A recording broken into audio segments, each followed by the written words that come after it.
Okay, Assalamualaikum dan selamat pagi. So hari ini kita mulakan bab yang ke-7, pelan dan dongakkan. Okay, 7.1, topik yang pertama, unjuran ortagon. Apakah SATA dan normal kepada SATA? Jadi sebelum kita buat latihan, cikgu cerita sikit pengenalan. SATA ialah permukaan rata pada objek. Terdapat 3 jenis SATA. Okey, ada SATA mengupuk, SATA mencancang dan condong. Kita tengok gambar. So satu lagi istilah yang awak kena kenal ialah normal. Normal pada SATA ialah garis lurus berserenjang. Okey, bersudut tegak pada garis SATA tersebut. Okey, kalau berserenjang mestilah kita akan dapat 90 darjah. Lukisan dia akan jadi macam ni. Maksud normal tu macam ni. Awak ada garisan sini. Katakan ini dia punya permukaan. Kemudian awak ada garisan tegak. Okey, so dekat sini dia akan membentuk 90 darjah. Ini ialah normal. Ini ialah garisan normal dia ni. Dia berserenjang kan? Ini garisan normal. Dia berserenjang, okey, dengan permukaan. Jadi dia akan membentuk 90 darjah di situ. Okey, slide seterusnya. Buku teks muka surat 170. Nyatakan normal kepada SATA. Contoh PQRS yang bawah ni, PQRS ni segi 4 yang bawah ni adalah dia punya permukaan. Jadi awak nak cari garisan-garisan yang normal. Okey, untuk yang pertama ni jawapan dia UP. Okey, UP di garisan normal. Tadi cikgu dah tuliskan 90 darjah kan. So ini UP. So dia akan bentuk 90 darjah kat sini. Awak nampak kan? 90 darjah kan? Tegak. Semua garisan tegak tu ialah dia punya normal. Kita panggil normal. VQ. Tengok sini, VQ pun normal juga sebab dia tegak. Kemudian WR. WR pun normal juga, dia tegak kepada SATA tadi. Okay, daripada SATA ni lah, PQRS kan. ES. ES pun tegak. So dekat sini ada 4 garisan normal. Yang lain sama, dia ambil sudut lain pula. Tapi garisan normal masih tegak. Jadi cikgu terangkan satu saja. Okey, slide seterusnya. Apakah yang anda faham tentang unjuran ortagon? Okey, dekat sini kan cikgu terus tunjuk gambar je senang. Awak tengok gambar yang di label-label tu Okey, jadi unjuran ortagon bawah tu sini bawah ni. Ortagon ialah imej yang terbentuk pada satu SATA apabila unjuran garis dari objek berserenjang dengan SATA. Okey, kita baca ayat dia dulu. Okey, maksud dia macam ni. So dia ada objek. Dia kata unjuran ortagon ialah imej kan. Dia kata imej kan. So ini objek. Cikgu highlightkan objek. Cikgu nak tanya awak mana satu imej dia dalam gambar ni. Kalau itu objek dan objek tu dilantunkan, mana satu garisan imej dia?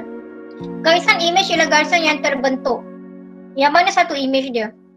Sebutkan huruf dia untuk gambar raja yang pertama. SR, QR. QR ni QR.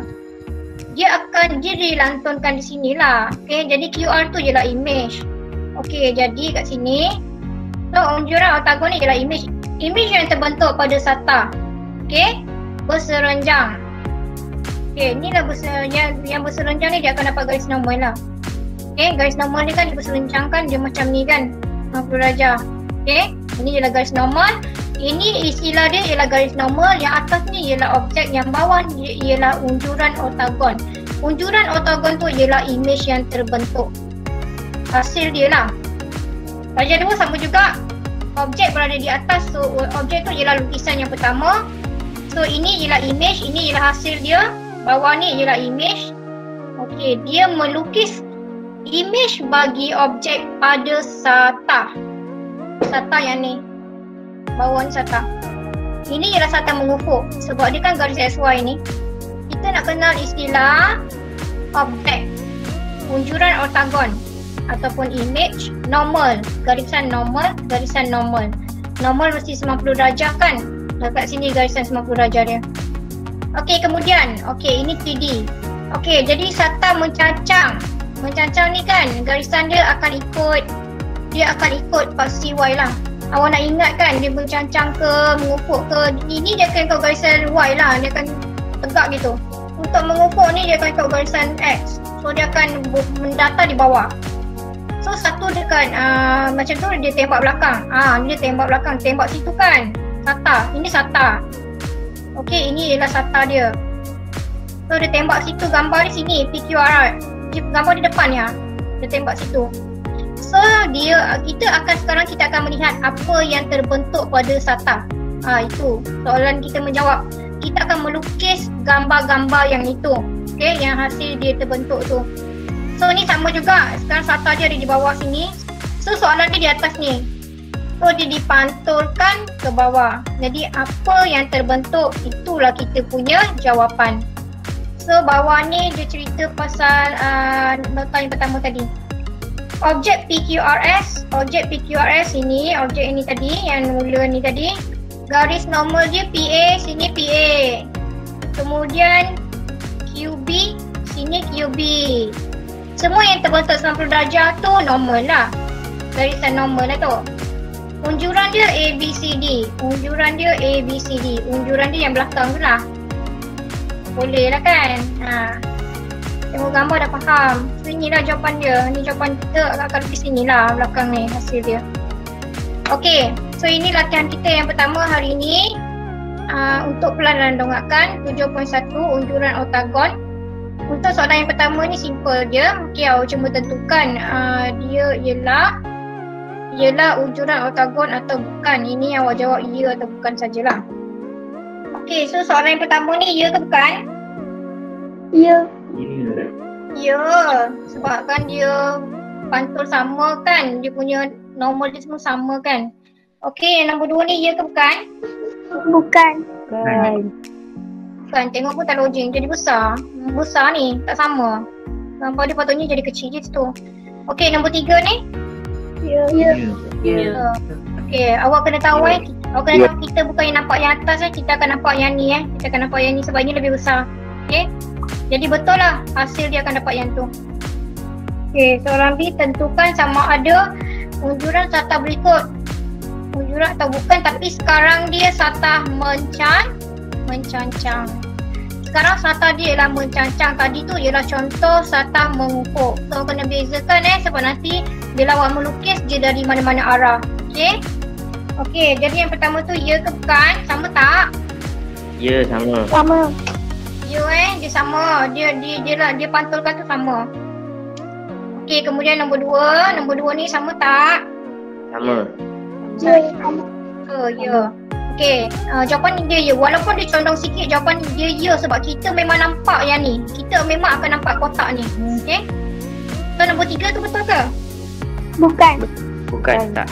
Tak boleh lah macam tu. Kan, bukan lah sebab dia kena normal kan. Dia kena garis normal tadi kan. Kita akan tukar muka surat lain. Jadi dia ada nota kat situ mesti tahu. Okey, nota yang pertama, jika sisi objek ialah selari dengan SATA unjuran oktagon maka panjang ialah sama. Okey, senang je nak ingat. Kalau dia selari lah, dia betul-betul sama ni. Kalau dia selari, senang cerita dia sama saiz. Kalau dia sama saiz, so dia punya panjang tu sama. Kita nak kenal pasti sudut dengan panjang dia sama ke tidak. Tentukan mana pernyataan yang benar atau palsu. Okey, kita akan terus buat nombor 1. So ada objek, dia bagi unjuran, so dia tanya soalan panjang AH. So dekat sini ialah AH, okey. Sini ialah panjang AH. Sama tak dengan AH bagi objek? Ini ialah objek, ini ialah objek. AH dia dekat sini. Itu benar ke palsu tu pernyataan yang pertama? Palsu. Benar. Palsu. Palsu. Awak dah lukis ni daripada 3D jadi 2D. Jadi panjang dia dah tak sama dah ni. Sebab panjang ni kan dia dah, ini lagi panjang. Yang pada objek ni lagi panjang. Bila dia masuk dekat 2D ni jadi pendek tau ukuran dia. Sebab awak boleh bayangkan, awak lukis kat sini, lepas tu awak pantulkan dia, awak boleh bayangkan dia punya panjang mesti jadi pendek. Sebab ini kan jadi 2D ni. Jadi 2 dimensi sekarang gambar dia. Yang ni jadi 2D. Okey, yang B, DC. Okey, kita tengok DC dekat mana. DC kat sini, kemudian DC kat sini. Sama tak? Sama. Benar. Okey, benar. Yang ni A tadi, yang ni B. B benar. Okay, so dia tak kompres kan. Tadi AH kan dia kompres, dia jadi satu titik. Okay, jadi ini samalah. Bila kita lantunkan, kita tetap ukuran DC ni samalah kat sini. Jadi sebab kita kan mengukur ukuran sebenar tau. Kita mengukur ukuran sebenar dekat sini ni, ukuran sebenar ni. Awak bayangkan dia punya garis sama atau tidak. Okay, kita menjawab C sekarang. Sudut FCB. Mana sudut FCB? FCB kat sini kan, sudut FCB. Sini FCB. Sama tak? Tak. Boleh tak ni? Palsu. Kan? Palsu. Tak sama lah, mesti tak sama. Kita boleh bayangkan sini lagi besar. Mesti objek lagi besar sudut dia. Tengok pun tahu, mesti tak sama. Sebab ini dia dah jadi 2D kan. Ini 3D. Okay, D sekarang. Soalan D, EFG. So sekarang sudut kita ialah sudut EFG kat mana? E. Ingat bila garisan macam ni kan, sudut ni kan, awak kena baca sudut yang satu tengah. EDC kat sini, EDC kat sini, EDC sini, EDC sini. Soalan dia tidak sama. Soalan dia bukan sama, soalan dia tidak sama. Betul ke tidak? Betul. Betul lah, memang tak sama lah. Jadi awak kena tulis benar. Jangan tersalah tulis pula. Jangan tersalah baca pula. Dia tulis tidak sama kan? Awak pula tersalah baca. Dia tulis tidak sama, jadi awak kena tulis benar lah. Terbalik lah. Okay kita tukar soalan F.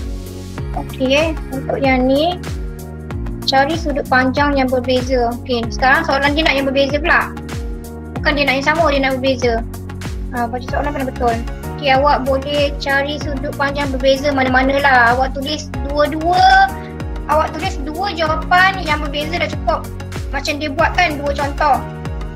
Sudut 2 contoh, panjang 2 contoh dah cukup dah. Awak boleh tulis mana-mana saja. Ini bebas sebenarnya, soalan ni bebas. Sekarang ni jika unjuran oktagon, bermakna kita dah pantulkan dia. Kita pantulkan dia, contoh nombor 1 kita pantul, dia akan berada di sini lah. Daripada X kan? Daripada X, jadi sata dia mesti dekat belakang. Kemudian awak kena kira sudut. Okey, contoh sekarang dekat sini DFC. So sini kita boleh ambil DFB. Kita boleh ambil sini pula. So sini kita ambil sudut DFC. So dekat sini kita boleh ambil sudut DFB. Tak samalah tu. Yang ni dengan yang ni lain. Itu contoh. So panjang yang tak sama, contoh kan katakan kita ambil satu contoh CB. Katakan dekat sini kita ambil CB. Okay, panjang CB dengan DF. Katakan dekat sini pula ambil DF pula. Okay, sama tak? CB dekat sini dengan DF dekat dia punya unjuran. Sama tak? Tak sama lah kan? Ini beza lah, ni beza lah. Ini berbeza. Sebab satu awak ambil dekat objek, satu lagi awak ambil dekat unjuran tau. Ini objek dia. Dia suruh ambil untuk objek. Satu ambil kat objek, satu lagi awak ambil dekat unjuran dia. Tak kisahlah mana-mana awak ambil. Sekarang cikgu ambil CB.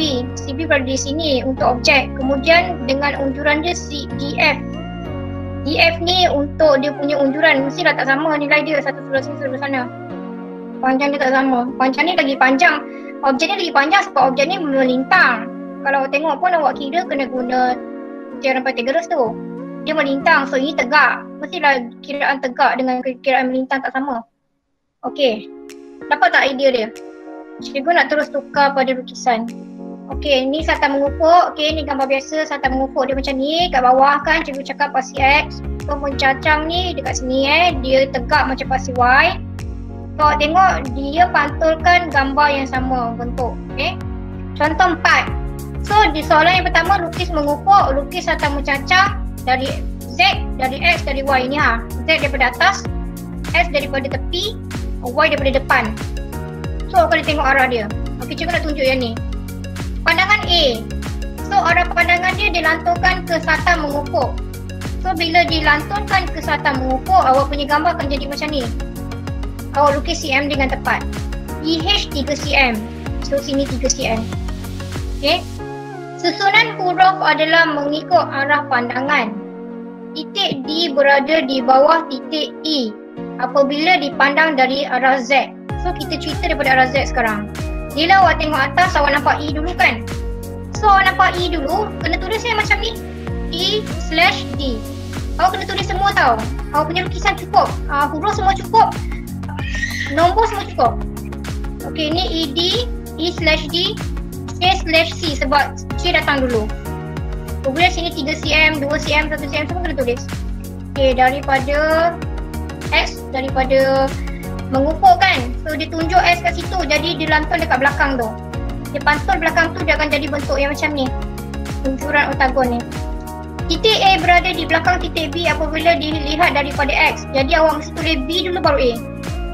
Okey, awak mesti ingat tulis B dulu baru A. Macam ni, C dulu baru D. Senang cerita macam ni. Huruf apa yang nampak dulu, itu yang tulis dulu.